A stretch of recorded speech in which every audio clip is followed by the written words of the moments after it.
In 3, 2, 1. What's going on, folks? Welcome to 34 Questions. I'm your host, 34, and tonight we have a very special guest. Mr. Evan Kidera is in the building. How you doing, sir? I'm good. Thank you for having me. For sure, man. Absolutely. And thank you for making time to come through, stop by, and be open to share your story. Definitely appreciate it. For the folks out there who are unfamiliar with the flow of the show, we do some intro questions, some warm-up questions just to set the tone. And then after that, you'll be able to get a chance to either choose your destiny by choosing your own numbers, or we could turn to the Wheel of Fate. And then after that portion, we'll finish it off with a few concluding questions. Sound good to you, man? Sounds great. All right, boss. Well, here we go. My very first question for you is, how have you been? It's been a crazy couple years. I know with in your industry, I don't know if it was more positive or more challenging, but how have you been? Been doing great, doing well? I'm hanging in there, man. I'd say I'm doing great. I'm always gonna say that just because I'm here, I'm breathing, I'm healthy. Things could always be worse than they are, and so I'm more of a glasses half full type of guy. So I'm gonna wake up, and as long as I got today, everything's great. So I'm doing good. For sure, man. For sure. I'm very happy to hear that. Yeah, and then let's jump into some more warm-up questions right here. My first warm-up question for you is, what would you like the audience to know about you? About me, or about Senior Seasick, or what? Nah, man, about the man. You feel me? It don't gotta be about Senior Seasick. Oh, man, yeah.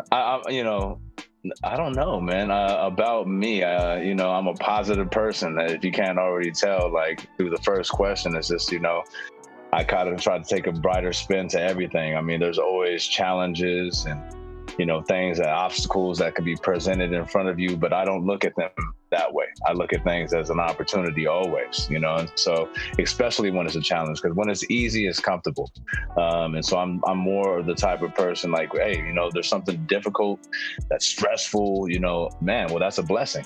That's a blessing. That's an opportunity that God or something has given me in this universe. And, it's an opportunity to build and grow. And so, so it's very positive, man, positive vibes. For sure, man, for sure. Do you think that that's how you always been? Or was there like a turning point in your life where it was like, all right, now I'm going to see life in this way? You feel me? Yeah, I mean, no, I don't. I mean, I think I've always been a very positive person, but I think I've been through a lot of things in my life. Been in trouble. I've gone through close family deaths. Stuff that's been really painful, and things that have been struggles. So I come from really nothing. I mean, we grew up with very little money. But kind of going through a lot of struggle. You kind of see, like, as you start to kind of get out of it, that you can't forget kind of where you came from. And then also through the mistakes I've made in my life, I've seen where it's led me. So I've been in really bad positions, I've been locked up, and so like I've been in situations where, my opportunity was taken away from me. And, but I'm here and we're doing good. And, so I feel like, a lot of just my path throughout my life has led me to be this way, because it could always be worse. I got you. And in your personal opinion, do you think a person could be too positive? Is there any line that we can't cross, I mean, yeah, I mean, that's another thing about me, man. I don't pay attention to anybody else that much, so like, you kind of gauge your own positivity. Like, to me, it's, I'm not going to over analyze anybody except myself, because that's the only thing I can really analyze 100% truly, because that's what I know, that's what I can control. So, I let people do what they got to do.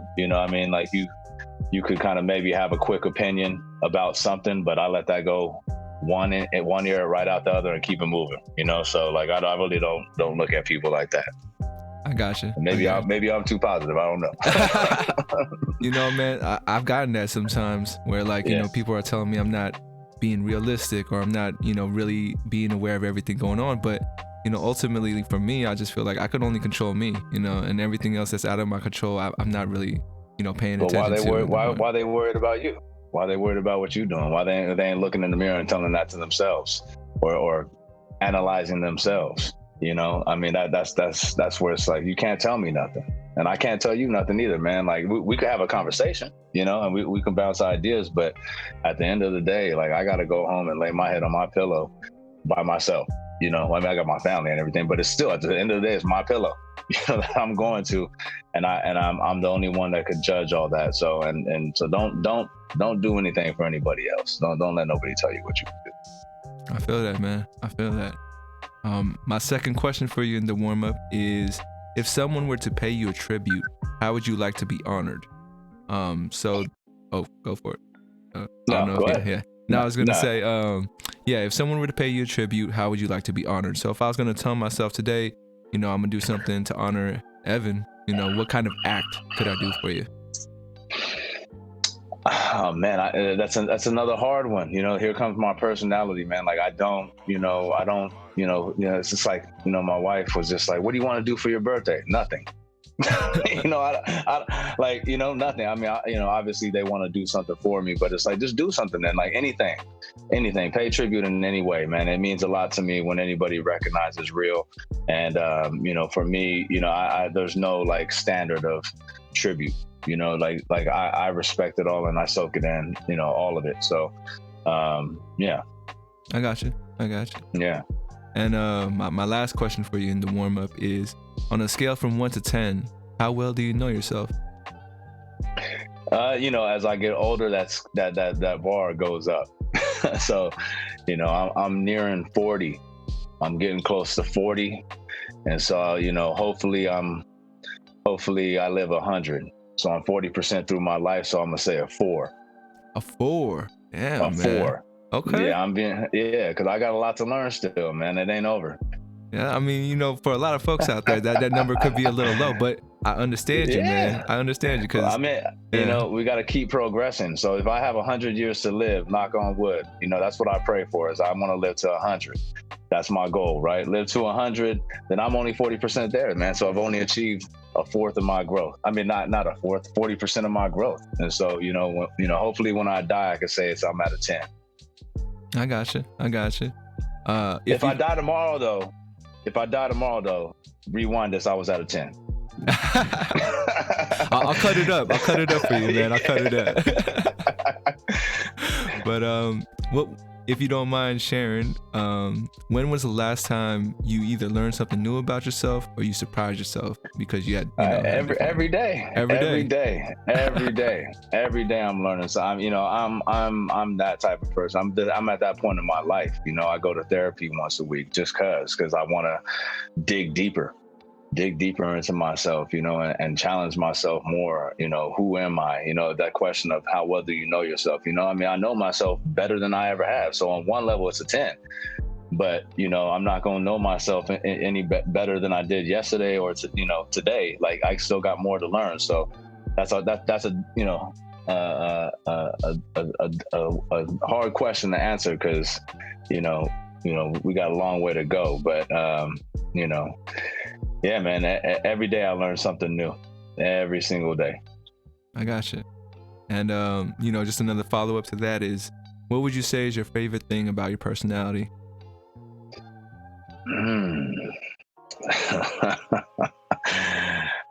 These are hard questions, man. This feels like therapy a little bit. I mean, we do bring the hard questions. I'll explain later, but go ahead. Yeah, so repeat that one more time. What's my favorite thing about myself? Is that what you said? Favorite thing about your personality, like who you are as a person. I think it's my drive. Just my drive to succeed in everything that I do. But also, my willingness to accept, my failures as well. So there's two sides to that. To where like, and then in the middle there's fear, right? Like we all have fear to kind of take that next step and take that next jump. And so like, it's just that drive to kind of continue to talk myself into, what's this crate challenge they doing now? Take the next step on a crate. Where the hell did that come from, man? Where did that come from? I can't even watch it anymore, to be honest, man, because the people bapping, man, like I just feel bad. But yeah, if we're gonna use it as an analogy, yeah, it's just my this continuing, like 8 crates ain't enough. If I did 8 crates, I got to do 9.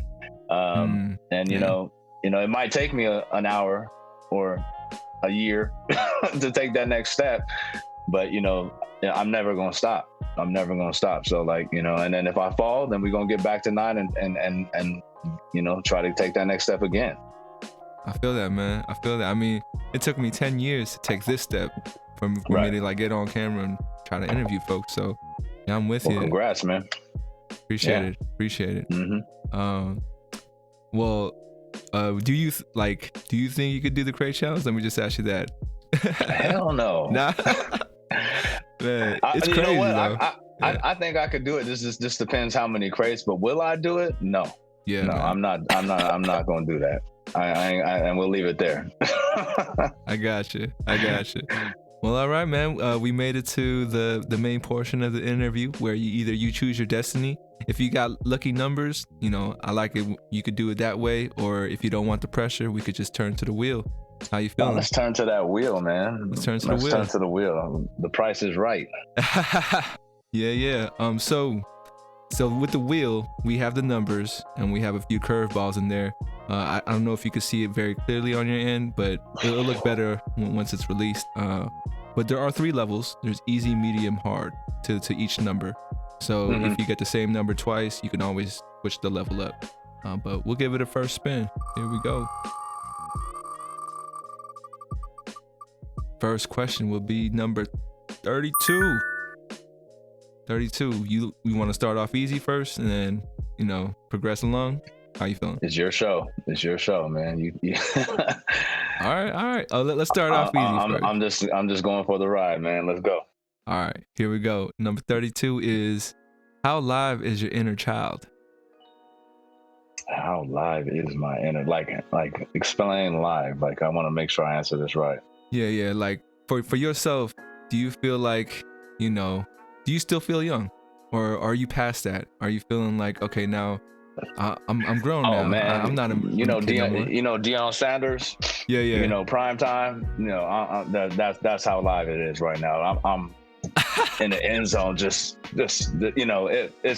live. If that's what you're talking about, it's prime time right now.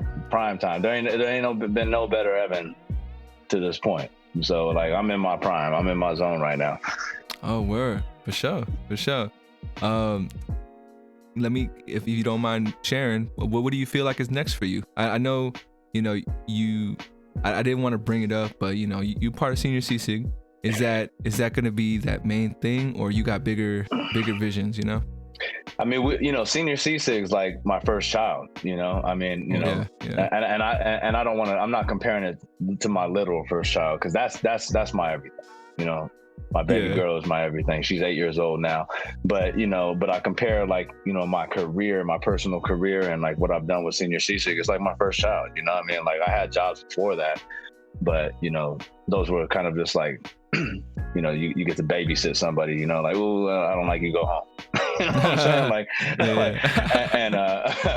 But I mean, Senior CSIG has grown into something, and you're it's like now it's 11 years old, and I'm super proud of what it's become. And my passion is to succeed in everything I do, right? And so I think we've grown Senior CSIG to a point to where we have a real opportunity to do something big with it.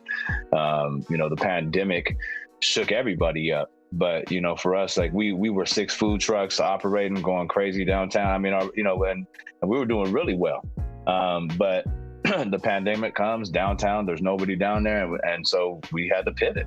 But the brand and the product and what we built, it's pretty strong, and so we started putting it in restaurants, and I think that's kind of where we're like, okay, well, we got an opportunity to do that too. And so at the core, we'll always be food trucks, street food. I mean, that's really where we started, and I think the next step for us is to just continue pushing, to continue to grow and spread that CSIG as far as we can, and then, personally, there's always other things that I'm working on, but like I said, that's my baby. That's where my passion and my heart is. And so everything else that I kind of dibble and dabble in is right now, there's nothing that compares to it. Oh yeah, for sure. This is the first time we've ever spoken. So I don't really know your story with Senior Seasick, but you were there since day one? Day one. It's just me and my brother. He's not my literal like my blood brother, but I call him my brother. I'm an only child, so he's the closest thing to a brother I've had. Even before Senior Seasick, and so we started this thing together. And yeah, I mean, it was just me and him. For sure. You brought up the only child thing, and I am a fellow only child as well. Do you think do you think there's anything different from our experience as only children growing up compared to like maybe folks with bigger families? I mean, there has to be. I mean, there definitely has to be. I mean, like my wife, she's the middle child of three. So she always kind of talks about the middle child syndrome and kind of what that means. And, I'm an only child of parents that were divorced, and, my dad passed away when I was 13, and my relationship with my mother's been always kind of, hard. And so, it's kind of been, I've been very, very independent my whole life, not really had to depend on other folks, and just had to kind of like make things happen for myself. And so, there's pros and cons to all of these situations that we're in, and I think, when you say maybe can somebody be over positive, I don't know, but I do think some people you can be over independent, where it's like you kind of, you want to do everything yourself. And so I've had to kind of teach myself to trust other people to do things and allow, and share things. I've always wanted to give. I'm very generous. I give because I want to share, because I never had a sibling or whatnot. But I think, just the control that we have as only children is something that can really, really benefit us, because we understand how to control our path and our destiny. But then when you start to, have a partner or have kids or have a business or whatnot, or, that you have to kind of share some of that control, that's been a challenge. And that's something that I'm learning till this day. And I think it'll be something that I have to kind of learn to kind of balance, because I love my independence, but I also love my family, and so, there's that constant kind of balance of like, how far do I go, and without giving too much of myself away. Yeah, man. I definitely relate with the, being like enjoying our independence. This is in a way my third child, like my third project, third thing that I'm trying to do, and I'm still trying to crack that, man. I'm trying to like be able to delegate some responsibilities, or without feeling like, I'm losing my control over it, any kind of tips you got, like just to be able to trust other people with the work? Yeah, I mean, it's just, you got to work on that communication tool, right? Like, and going over everything, and it's always the hardest discussions that you don't want to really have, that you have to have, and so you can't skip those. And so, to me, it's just like setting all the expectations from the start, and letting them know, like, hey, if it doesn't work out, it doesn't work out. No bad feelings. We're going to just have to kind of move on. I'm taking a risk, maybe moving forward with this. And, you have to take a risk as well, and so, I just think that communication has always been something, that when it comes to, delegating or giving responsibility away, that you're going to have. And then on the other side, on yourself, you just have to understand that it's not going to be exactly how you would do it. It's going to be a little bit different.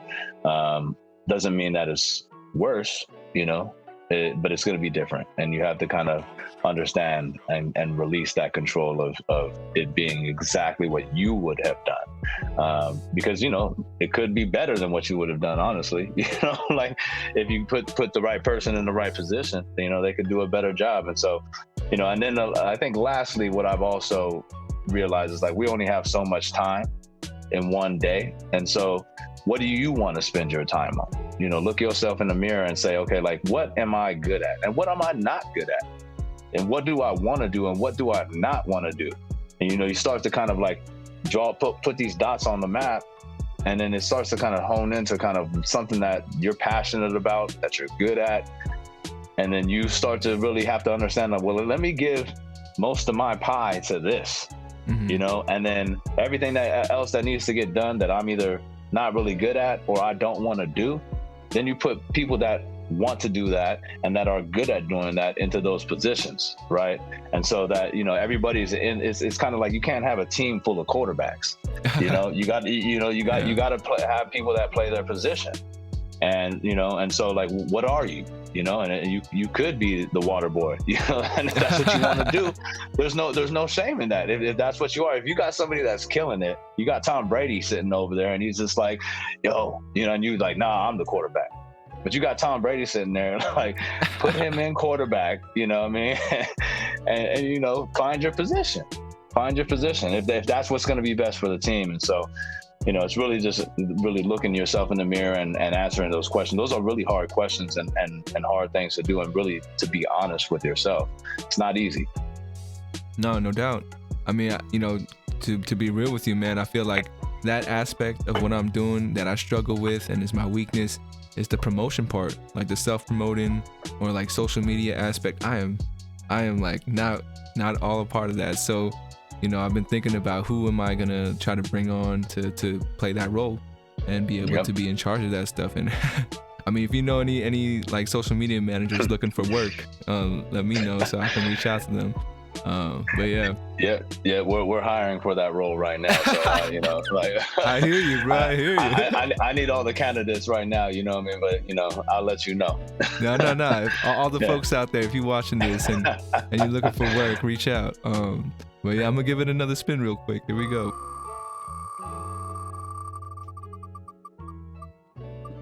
Okay, we got a curveball. It's a shout out. You don't really got to name, you know, anybody in particular, but your question is, whose opinion do you value the most?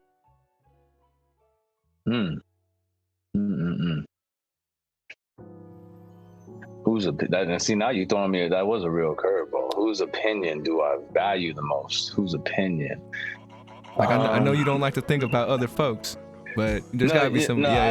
It's gotta be somebody extremely close to me, and it's probably like my wife and my daughter. You know, especially my daughter. You know, there's things about, you know, I mean, like as my wife is my partner, you know, I value her opinion, and there's some things that you have to just kind of accept, you know. But with my daughter, you know, we're adults, you know, so we can kind of do things. But like as far as like my daughter, like, I'm very careful about how I act, what I do, you know, just, you know, because I want to, you know, be that person that she looks up to, you know. And so, like, you know, really, like, if that's it would break my heart if her opinion was not good of her father, you know. So like, and I think that's really the first person, the most. That's the person I value the most.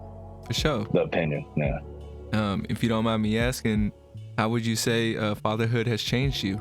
You know, I know it's been 8 years, but, you know, thinking about who you were before and who you are now, how do you feel like it's changed you? Yeah, I mean, you know, the obvious that probably most parents would say is like, you can't be as selfish, right? Like with your time and everything. So you have, it's life changing. You know, you can tell somebody that doesn't have a kid, oh, it's life changing. It's the best thing that's ever happened to you. No. And they're like, yeah, oh yeah, I get it. But you don't get it until you have the kid. And it's like almost boom, immediate. Once you like touch the kid and you're like, oh, something in your heart just like, it just changes. You know, and so, you know, I think it's something you can't describe, but like to your question even earlier about, you know, just you know, keeping everything positive, you know, and things that I've been through, you know, definitely having a kid has given me that, because it's the biggest blessing you can ever have. And like, so, you know, I've been through, like I said, some really hard times and some low, really, really low times. So where I felt like, why, you know, why is this happening? But I've also been through some of the highest times, you know, and, you know, having a kid is at the top of that. For sure. I'm not a parent myself, not just yet. But if you had any advice for any first-time parents out there, what's like one thing you'd want to pass on to them? Well, first-time parents, or well, I say for people that are not parents. Okay, yeah, go for that. Yeah, go for that. I think that it's always the question of, it's just like what we were talking about earlier, like taking those leaps, right? And because you always be like, oh, I'm not ready yet. I'm not ready yet. You're never ready. You're never ready, and so you just have to, when it happens, and you're going to, to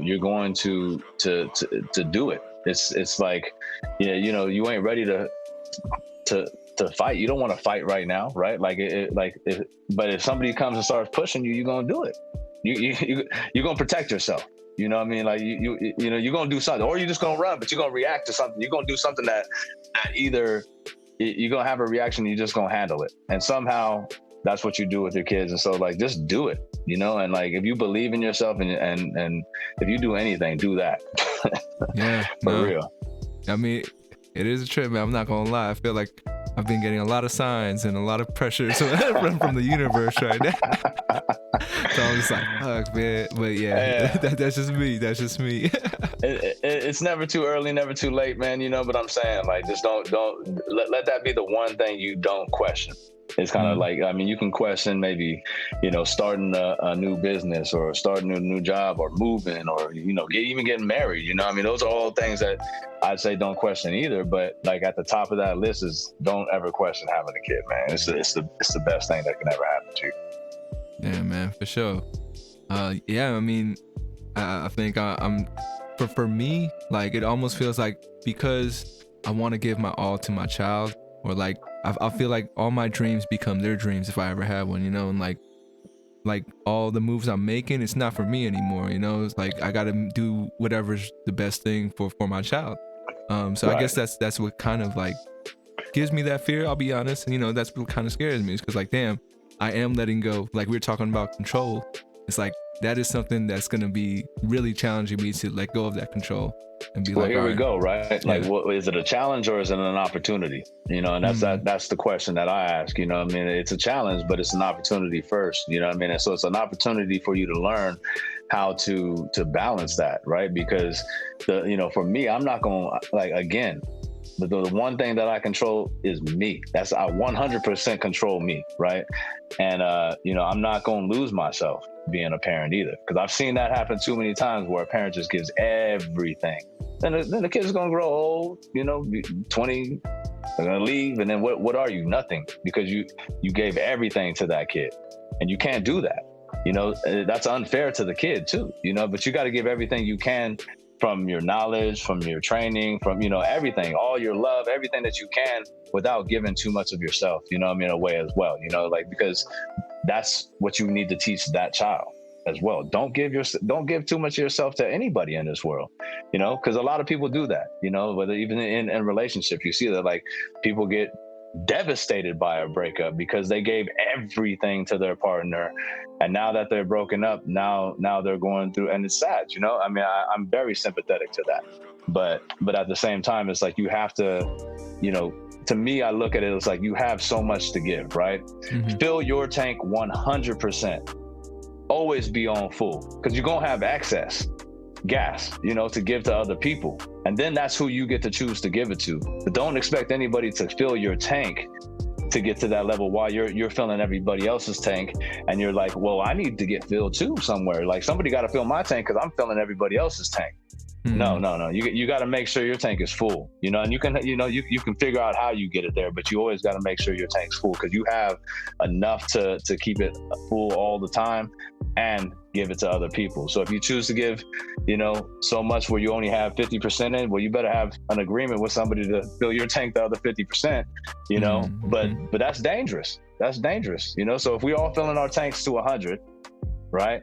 And then we sharing all the excess, we're going to be happy, because everybody's got a full tank, Gotcha, and so, I think that's part of being an only child, though, is that, like, I've always filled my tank first, and I've given my excess away, what I mean? And I'm very generous with the excess, but I'm not with my tank. My tank has to stay full. I gotcha. Yeah. Mm-hmm. Well, thanks for dropping some knowledge on me, man. I think you definitely said some stuff that people out there can relate to. And yeah, I've seen the same folks, like, you know, just giving their all and feeling lost after things change, you know. Right. Tough situation. Here we go. Another spin. You got number 27. Let me see. I think I'm gonna hit you with a medium right now. Let's just progress up and down. But Okay. 27 medium is how could have you helped your 13-year-old self? 13, man. That was the roughest year of my life. My 13-year-old self. How could you mean now? If I was to go back and like, help that person? Yeah. Like you coming in, stepping in, and you're like, all right, what can I do for this 13-year-old? Feel me? This kid. You know, I mean, as much as I could say I would do for that kid, you know, I know, again, we go back to that challenge and that opportunity, man, and all the challenges I was facing there was, you know, things that most 13-year-olds should not have to be facing. But, you know, that's what's built me. That's what all that has, you know, given me that opportunity to win and fight and go through those things. And I'm better because of it. So it's hard for me to go back and say, like, I would hold my 13-year-old hand in any way, you know, because, you know, I needed that. I needed that to go to what, you know, and that's my story, you know, and you know, it's, you know, what was the Talib Kweli say? He was like, the beautiful struggle, right? Yeah. And that's what that, you know, that's how I look at it, man. Like that was the hardest year of my life, man. I lost my father in a motorcycle accident that year. You know, we lost a lot. We lost a lot. We were going through a lot of stuff that year. And you know, let alone puberty and all that. So I was, you know, like going through the hormones and the sadness, the anger, everything, the whys, the questions, you know, and you know, it was hard. It was hard at 13. But like I said, you know, that's why I had to. It was a switch where I had to grow up early, man. And, you know, I could say, oh, it would have been nice not to have to go through that, you know. But that's my story. I got you, man. Damn. And thank you for opening up. I know it's not always easy to talk about these things, but damn, man, yeah. And 13 is such a crazy year, I think, for a lot of folks, but it sounds like in particular for you, holy shit, there's a lot of shit that's had to force you to transform, or, like, you know, like you said, get older. Yeah, grow up. Well, I mean, you know, I don't know if you remember, but back then, was there any, would you say there's any kind of music that was helping you go through? Like, if you remember any, maybe a favorite song, favorite album, that was just something you bumped because, you know, you felt that music. You feel me? Oh man, you know, I think at 13, my reaction was to thug it out, like, you know, rebel. And so like, I was already listening to like Bay Area rap. You know, I was from San Francisco, so like I was really tied into like the San Francisco rap music scene. And so, you know, I just attached to that more. We started rapping at that age, you know, like we were recording music. And so like we were listening to a lot of stuff. But, you know, I think like, you know, 13 was like when like San Quentin dropped like The Hustle Continues, like Mac Dre was, you know, really big, Dre Dog, Andre Nicotina. There was all sorts of great music that was coming out of the Bay. And, you know, I really feel like that was probably one of the best times in Bay Area music, like rap music history, you know, just, you know, and I might be biased, you know, I mean, obviously people could point to the hyphy era and be like, that's maybe where the Bay got the most shine worldwide. But I think just like, you know, so I'm going to give my age away here, right? But, you know, we're talking mid 90s. Mid 90s was when I was 13. And so to me, that's like the epicenter of this Bay Area rap music, because it was just so real. It was so real, you know. And so and then obviously Pac, you know, Pac had died, you know, a year before when I was like 11. or 12.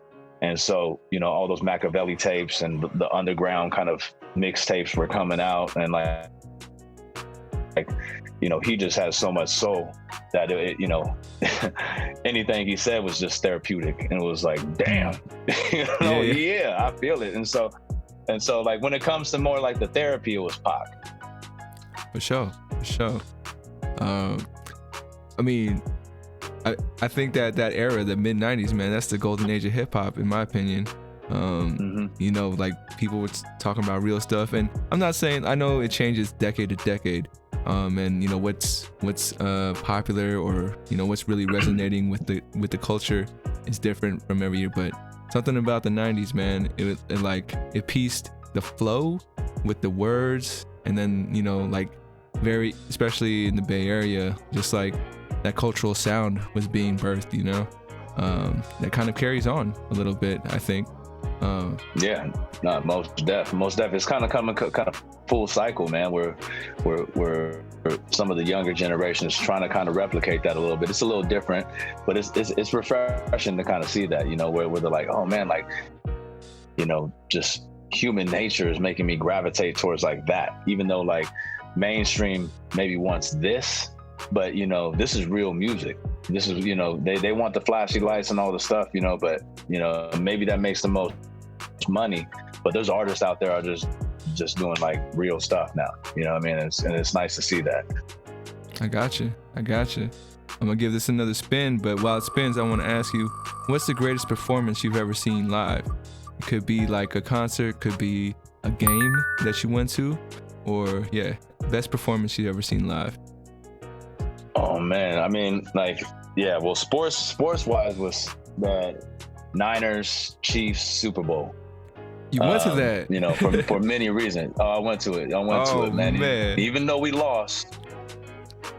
Lost, I mean, like, I can't, you know. Yeah, it was, you know, I'm a diehard football fan. I love going and traveling and you know, watching games and stuff. And but that game was just, it was crazy. Just the energy when you walked in. I was going through it first half. I've been to hundreds of football games, you know. I'm a vet when it comes to football games, but when I went into the Super Bowl, man, it was just like that heart was at like 120, just going, you know, just for the first half. I couldn't, like, I was like, oh shit. And so like, I think the you know, and then the game just being a great game all the way down to the wire, even though we lost, man, like it was just one of the best games I've ever been to, one of the best events I've ever been to, man. So yeah, man, yeah, Super Bowl, whatever number that was. Yeah. We were so close, bruh. Like, I don't want to think about too much, but yeah, man. So have you done the tour yet of like going to away games in different stadiums, different cities, or that's not something you've done yet? Yeah. Oh yeah. Oh no, I've been to several. I go to at least like 1 or 2, maybe 3 games away every year for the football season. You know, and then maybe 1 or 2 for the Giants as well. Sometimes for the Warriors as well. When they were winning their championships, we would travel a lot. And so, you know, I haven't checked off all the boxes on every sport yet, but you know, little by little. I hear you. That's just on my bucket list, man. I want to make that tour, you know, just because I love football and basketball so much. Why not check out all the stadiums and rep the team, right? But so while you were speaking on that, I gave it another spin and we landed on number 18. Gonna give you a hard one this time. And just remember, you know, if there's anything you're not comfortable talking about, feel free to pass. You know, sometimes the questions get harder. And this one is, when was the last time you felt like you had enough? Like, it could be in a positive way or a negative way, you know, it's up to you. I mean, I've been feeling that way just about like the Bay right now, a little bit in general, just all the crime that's going on right now. You know, I'm just kind of over it. You know, it's whack. You know, I'm seeing people's car get biffed in like broad daylight every day. I've been riding my bike a lot, and I'm seeing crazy stuff all the time. You know, and like, obviously you could see everything now on social media or like Citizens, and like maybe it's already happening, but it just seems like shit's out of control right now. In early July, somebody tried to jump in my house and rob us. Like that just got a little bit too close to home. And I've never seen it like this. I hear people, I live in Oakland, but I hear people that were born and raised in Oakland being like, man, it's never been this bad, and like they're ready to go. They're at, it's enough, man, this is enough. And so, I'm starting to kind of feel that way. It's sad. It's sad. I'm just like, I know, and time, can kind of heal this, but people are running around wild right now. And so, the police have been defunded, and there's not as much officers on duty now. And so, and a lot of crimes have been decriminalized as well. And so, some of the criminals are just like, well, less chance of getting caught. If I do get caught, the penalty is not that hard. I'm going to get out. Yeah. Shit. I'll take that. That seems like a win to me, because I'm going to be right back out there doing it again. And if I'm making, whatever I'm making, then it's a win. It's a win. So I don't blame them, but we got to fix this. So when it comes to that, I'm at enough. I got you, man. Yeah, I've been bit 3 times in like the past 3 years, and it fucking sucks, bro. Like, yeah, especially when they break that little small window that be costing hella lot. Like, break the big one. Just go for it. Yeah, man. I mean, fortunately for me, it's always been my back window. They've been hitting that one. Oh, okay. So.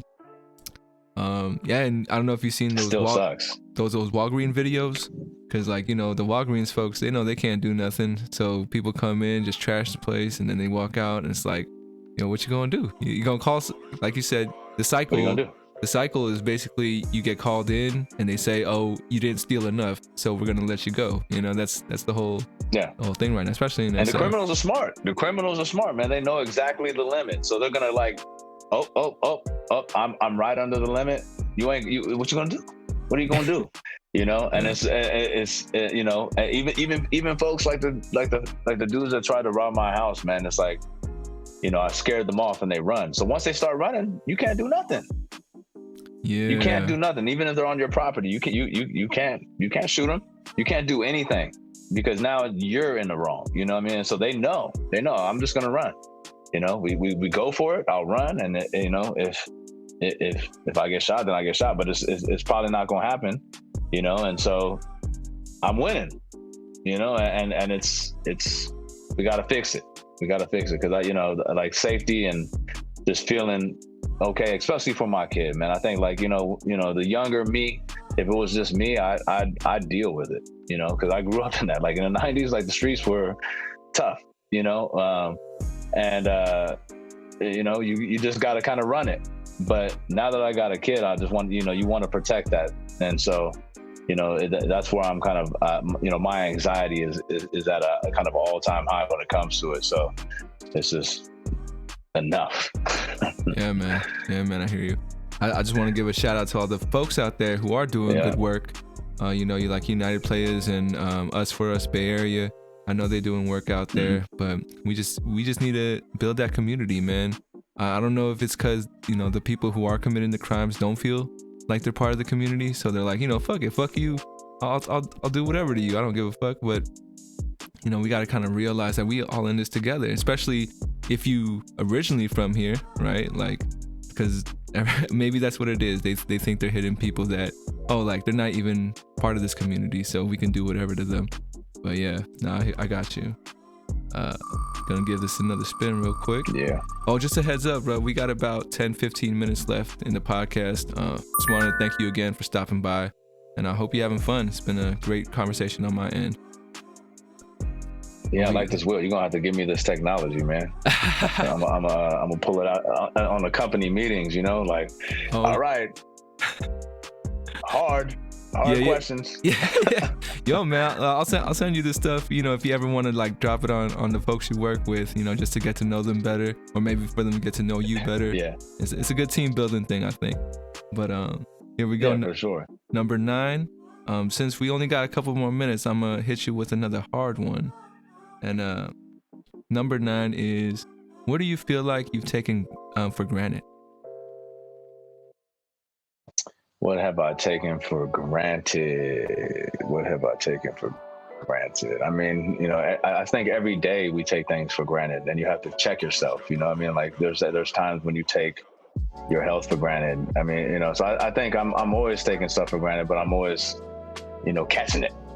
Like, oh, you can't take that one for granted. Like, I mean, because I think a lot of times I look at, like, even being at home, you take your family for granted sometimes. You take your friends for granted. You take, you could take it's hard to be thankful for everything at once at the level you should be, right? So, like, right now I could be like, I'm thankful to be here talking to you, brother. You know what I mean? And I am, but there's something else I'm taking for granted. But I think you're talking maybe on a bigger picture, but I don't it's hard to say. Like, I think I'm always I'm more in the moment, like, we're now.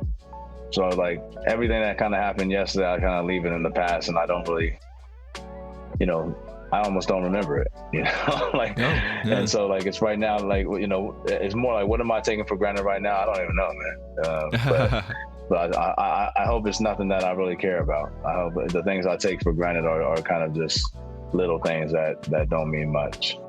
I got you. I mean, it's good that you catch yourself too, though, right? Like, when you feel like you almost might not be appreciating something, you're like, wait a second, I gotta like really embrace this right now, because it is in the moment.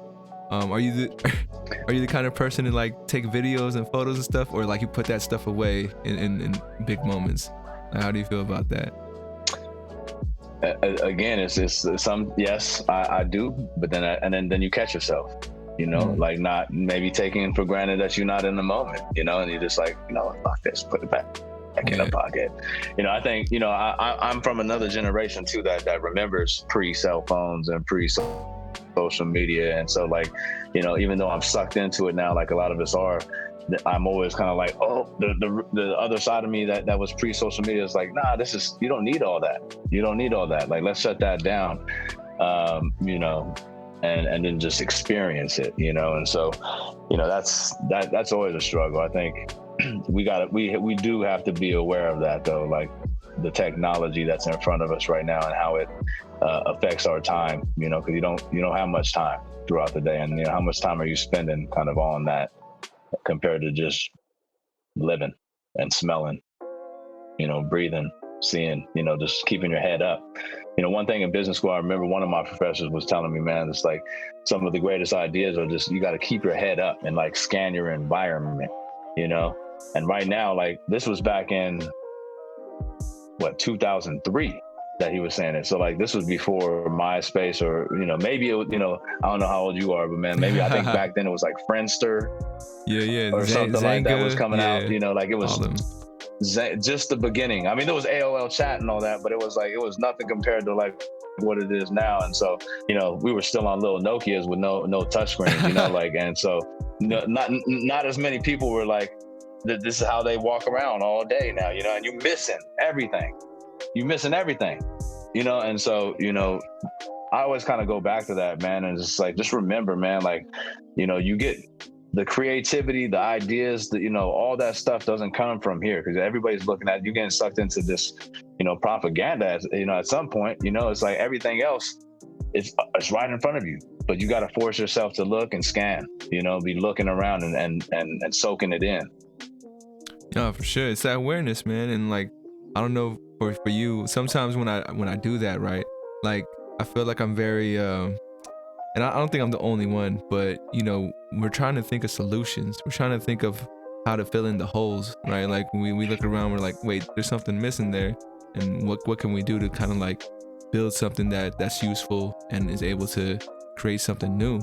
Like, I don't know, and maybe I'm wrong, but with Senior CSIG, was that something that you felt like there was something missing, and you were like, yo, we need to really capitalize on this? Or Yeah, it was timing for us, like, I had quit my job, because it wasn't fulfilling to me, you know, and I wanted more control, right? I wanted to be more in control of my destiny. And so we were just like, you know, let's do something. So I came up with the idea and was like, Gil, like, are you feeling the same way? It was like, yeah, let's do it, you know? And so, yeah, it does come out of that. It definitely comes out of that. For sure.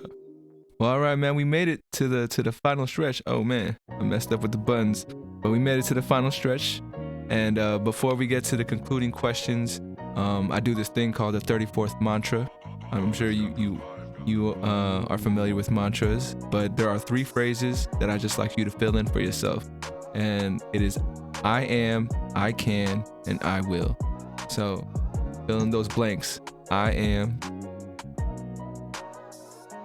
Man, whatever you say I am.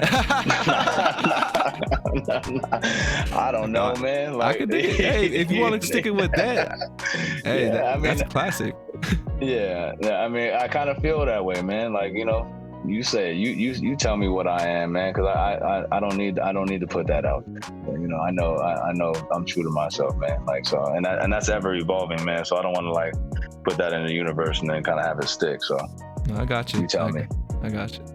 And so I can blank. I can. You know, I think I can do big things. You know, I always talk about this with folks about kind of like taking the next step and the next level ups. You know, and so like for me, it's like, okay, like we've gotten to like a pretty high level, you know, of where we're at, but it's not, you know, I'm thankful for where we're at, but I can take it further, and I will. For sure. And you kind of segued into the last one, but it's the I will blank. And then my bad. No, you good. No, it's perfect, but I will. No, so I mean, I will, man. Well, you know what I mean? Like it's like, to me, like I think about, especially, it's weird, man. When you get a little bit, I don't know how old you are, but and there's people older than I, but I'm in my moment, I'm in my zone right now, and it's just like I feel like I'm in a place in my life where it's like I can't waste no more time, you know. And so, you know, what do I want my legacy in my life to be, you know? And you just gotta go for it, because if you don't get that time back. You don't get this life back, you know? And so like, you can't be scared to fall, you know? Obviously don't be stupid, but you know, take risk. Don't be scared. There's always going to be this little conscience on your shoulder telling you like, oh, you shouldn't do it. It's too risky. You know, you got so much already. Just be cool with what you got, you know, which is okay on one level. You know, that's good to listen to, but you also got to go for it, man. You know, set the bar high. You know, you already made it to where you're at. Like, don't get comfortable. And so for me, I will take it as far as I can take it. For sure, man. I don't think you'll have this problem, but you know, in those moments when you kind of forget these things, you know, you'll have this reminder of yourself, you know, just gassing you up again. But just to answer your question or solve the mystery, I'm 31, turned 31 this year. Okay. You know, that feeling of like I don't have time to waste, bruh. Mm-hmm. Like throughout quarantine, and that's just been like the self-reflection thing I've been going through, and you know, it's pushed me into this direction where I do feel comfortable and I do feel fulfilled, and I feel like, you know, I am living the life that I want to live and leaving that legacy. So I'm with you there. Yeah, definitely. So first question in the final stretch is actually a question from my previous guest. So shout out to Peter Sage.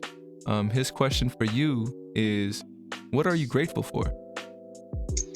Man, today, this moment, right now, you know, because, you know, every morning I wake up, I train myself over this quarantine, man, because I'm never a morning person. I wake up at 5 a.m. now every morning.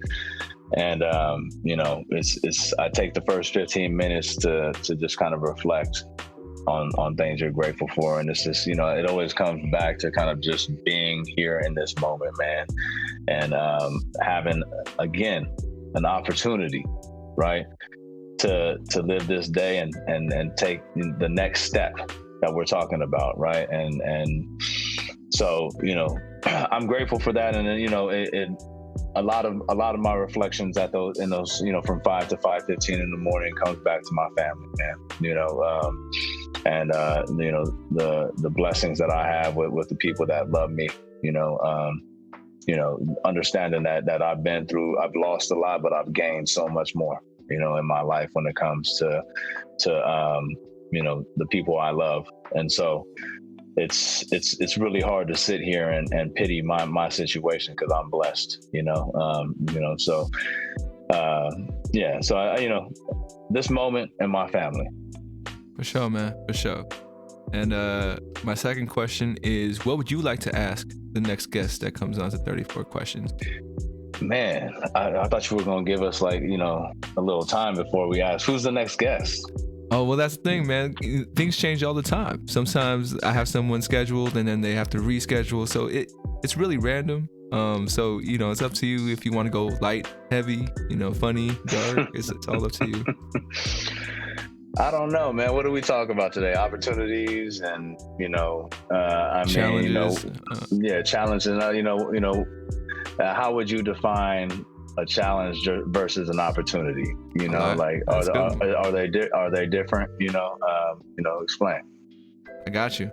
Yeah. I'm writing it down real quick. Challenge versus opportunity. Is a challenge an opportunity? I don't know. Something to those lines, Yeah, no, we'll see. Everybody takes things differently from their perspective. So we might get somebody that's very, I got a definition for each, or maybe like yourself, it's the same thing, and it's just really how you see it. Okay. We'll see though. And then my last question for you, the question that ties everything together, is 100 years from now, 200 years from now, your descendants are watching this video. What would you like to tell them? Man, my descendants, 200 years? Let's say 200 years. How many generations is that, man?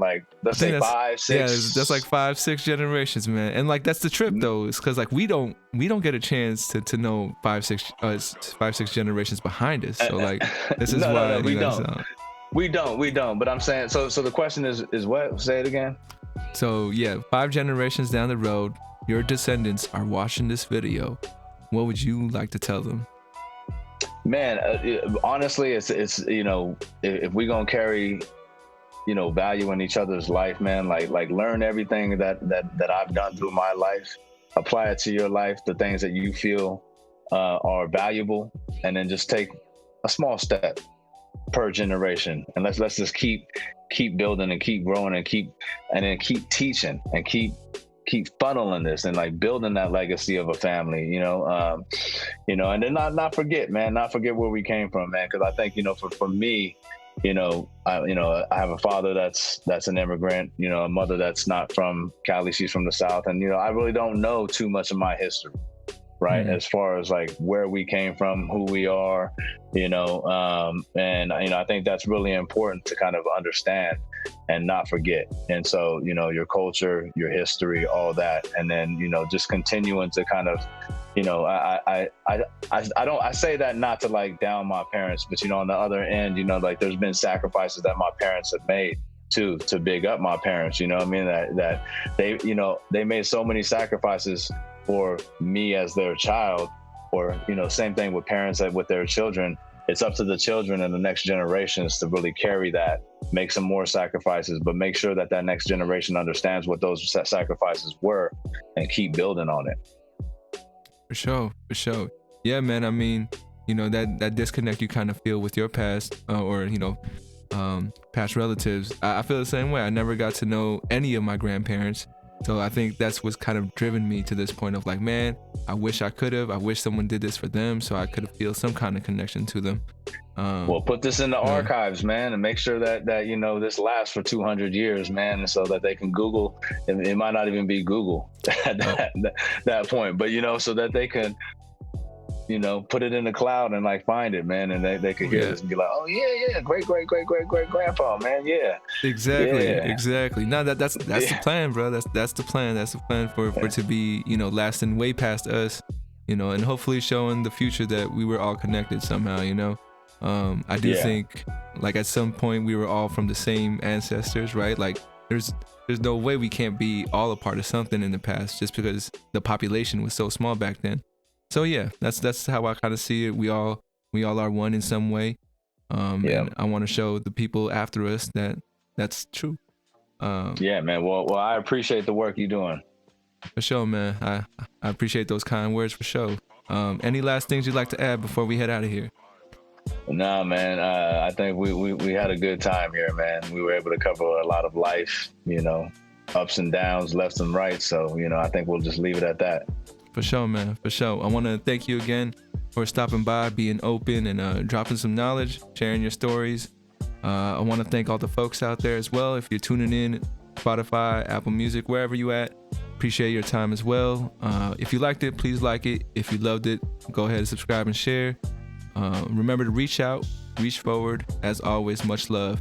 And we'll catch you guys next time on 34 Questions. Peace. And then this is my like little outro extra credit thing. It won't take too long, but I gotta ask, is that hat employees only, or where can I count that? Man, that's Evan only, man. That's Evan only. Okay.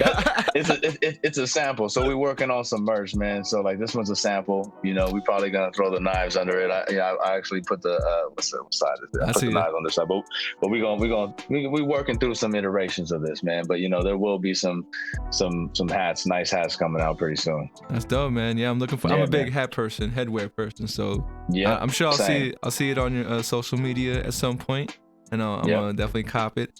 But yeah, man, thank you again. I don't want to hold you too long, but if you could real quick, just if you have any feedback for me, anything I could improve on, anything that you think that you liked in particular, No, it's cool, man. This was fun, man. I think once it's safe to do so. I mean, I know obviously it's nice to have the luxury of doing this at home, but I think being together in one room is always nice, face to face.